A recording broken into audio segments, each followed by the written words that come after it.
VOA Learning English presents America's Presidents. Today we are talking about George Washington. He was the first president of the United States. He served from 1789 to 1797. But he had many other accomplishments too. He owned thousands of hectares of land in his home state of Virginia. He was a famous general who led the American colonists to freedom from British rule, and he presided over the convention that created the U.S. Constitution. For Washington, that was enough. He said he wanted to retire from public service and return home. But the country's new electors had other ideas. They wanted him to move to New York and invent the American presidency. Washington accepted the job as his duty.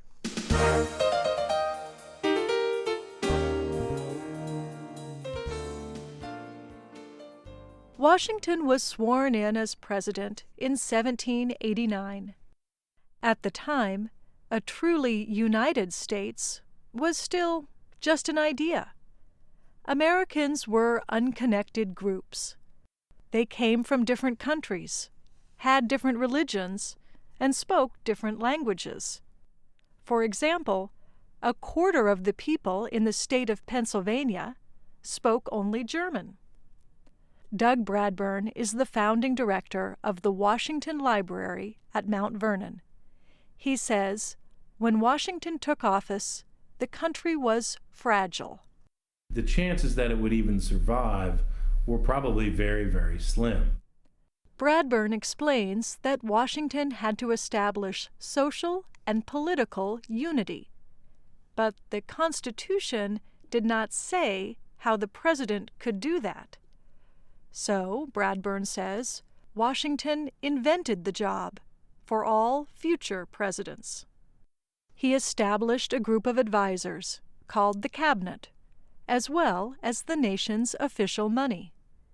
He appointed a 6-member Supreme Court, and he created the Department of Foreign Affairs, now called the State Department. However, Washington said it was the president's responsibility to set foreign policy. Historian Doug Bradburn explains that Washington established the president not just as a figurehead, but as a decision-maker. But he always used the Constitution as his guide. He wasn't just trying to establish an office and then figure out a way to justify it. He was trying to work with his Constitution.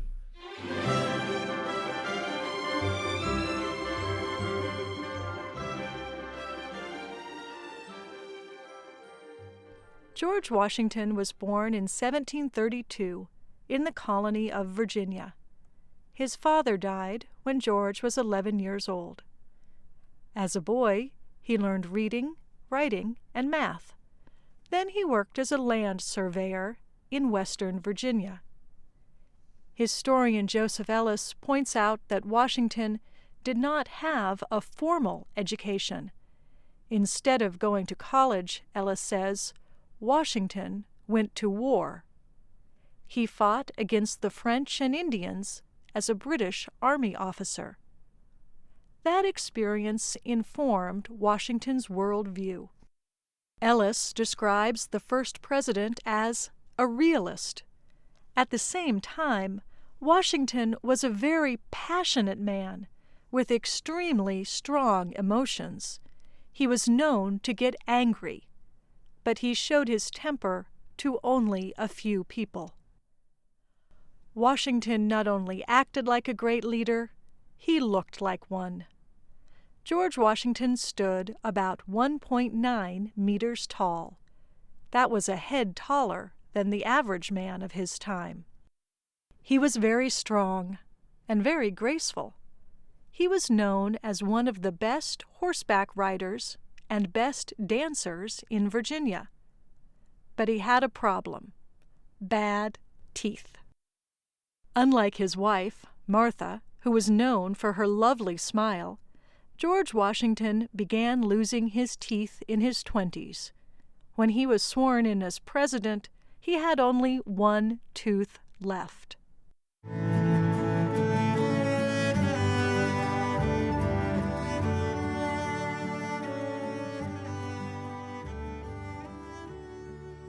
Washington remains an important figure in the American imagination. Even today, people tell stories about him. One popular story, that he had wooden teeth, is not true. But he did wear dentures.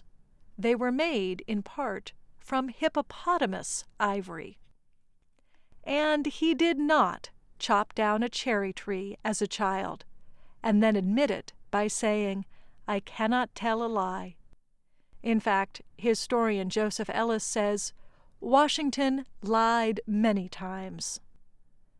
But it is true that as Washington became more famous, his reputation grew. People thought of him as a man who always did the right thing. Joseph Ellis says even Washington understood people would look at his writings and judge him.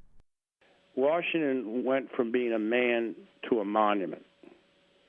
He was aware of the fact that he had a role to play and that all emerging nations need mythical heroes. Washington became very protective of his personal thoughts. His wife burned most of their letters. Yet, we know a little bit about Washington's thoughts from other writing. One of his regrets, he said, was that he had not done something to end slavery. Like many plantation owners, Washington was a slaveholder. More than 300 enslaved people lived on his property. By the end of his life, Washington opposed slavery. He left a will ordering his survivors to free his slaves after his wife's death. Washington's will became relevant sooner than he might have liked. 3 years after he finished his second term as president, Washington fell ill. He had been outside riding his horse on a cold, wet day.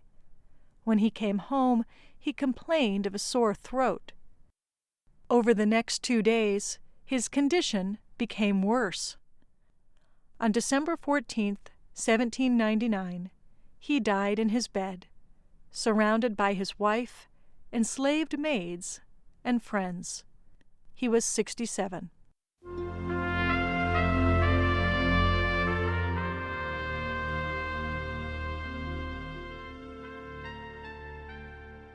Historian Joseph Ellis says one of the best things about George Washington was his ability to give up power.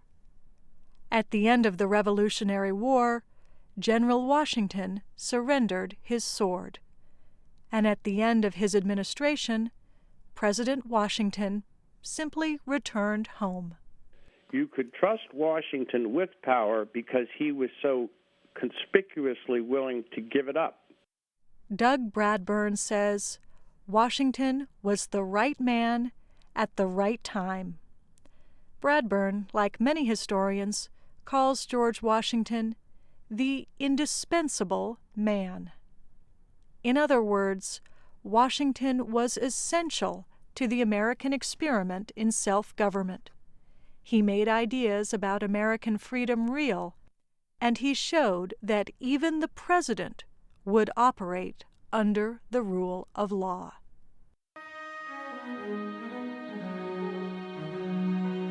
I'm Kelly Jean Kelly.